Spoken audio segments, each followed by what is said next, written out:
porté par les uns et par les autres, fait convergence. C'est à un moment donné, est-ce que c'est majoritaire? Est-ce qu'on sent qu'il y a une majorité de personnes qui veulent plus ou moins instaurer tel système, supprimer celui-ci, etc.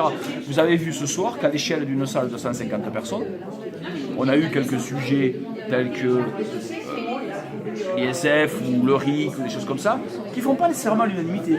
Le nombre de parlementaires, par exemple, c'était une discussion intéressante. On a vu des avis très divergents. On a vu sur le RIC des avis pas toujours convergents non plus. Donc on voit que c'est pas unanime. C'est ce qui est intéressant parce que ça veut dire que ça fait débat. Et je pense que c'est intéressant pour chacune et chacun de se rencontrer parce que tout le monde, on voit bien que tout le monde ne pense pas pareil. Et j'ai trouvé ça intéressant parce que c'est vraiment la démocratie. Et je pense que ce soir, certains disent ne pas aimer la politique, ne pas avoir confiance en la politique, mais ce soir on a fait de la politique. Mais par contre, alors, je sais pas, moi l'impression que ça me donne, que ce soit avec les Gilets jaunes, que dans cette réunion-là, je ne sais pas si dans les autres réunions c'était pareil, moi j'ai l'impression que en fait, la population française, elle a besoin de transparence et que l'exaspération ou que le besoin de débattre, il vient de là. Et qu'on voit que ce manque de confiance en le politique, quand on parle d'abus ou de tout ce qui dépend et tout ça, c'est vrai que le Français il a besoin de transparence qu'on va retrouver dans les pays justement nordiques et qu'on n'a pas chez nous et que ça manque et que c'est ce qui manque. Ce qui manque peut-être chez nous. On voit bien qu'il y a une véritable défiance. On voit bien que... Oui, mais est-ce que c'est pas à cause de ça, justement, ce manque de transparence? Enfin, la question c'est de savoir qu'est-ce qui nourrit la transparence. Le manque de transparence, ça nourrit sûrement la défiance, c'est ce que vous voulez dire. Mais d'accord.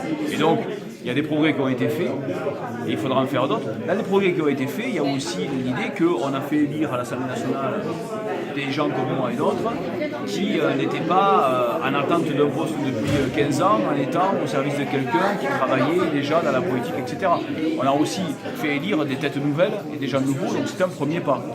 C'est un premier pas par rapport à cette première réponse, d'avoir des représentants qui sont différents de ceux qui étaient en place avant. Après, on a fait une loi pour retrouver la confiance qui a été adoptée le 15 septembre 2017. Un monsieur nous a dit ce soir, avec une certaine véhémence, que c'était pas suffisant, que, voilà. Mais on est parti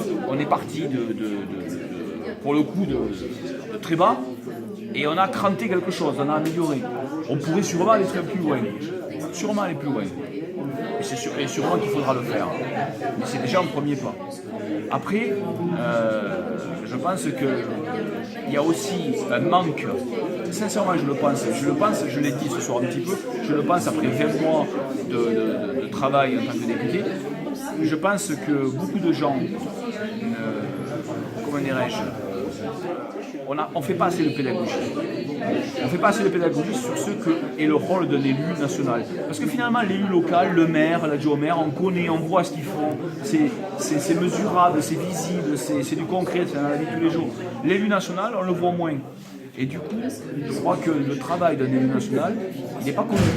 Et donc, c'est la raison pour laquelle moi, je vais proposer, sous une forme ou une autre à définir, je voudrais prendre le temps d'expliquer ce que c'est qu'un député et comment il travaille. J'ai fait ça avec un lycée l'année dernière. Je devais rester 1 heure, je l'ai fait 2 heures finalement avec une classe. C'était passionnant. Ça m'étonne de vous. Vous n'êtes pas là. Ça m'étonne vraiment. Ah oui, bah.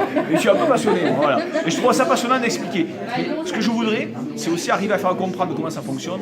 Parce que parfois, j'ai quand même l'impression qu'il y a des fausses idées sur comment ça fonctionne. On croit que, voilà, d'une autre manière. Alors que c'est beaucoup plus... C'est moins... Alors, je pense aussi, si vous voulez, que certains élus précédents aux fonctions nationales comme ça étaient peut-être moins disponibles, moins accessibles. Et le fait de créer de la distance, ben, ça crée une forme d'incompréhension, de défiance, etc.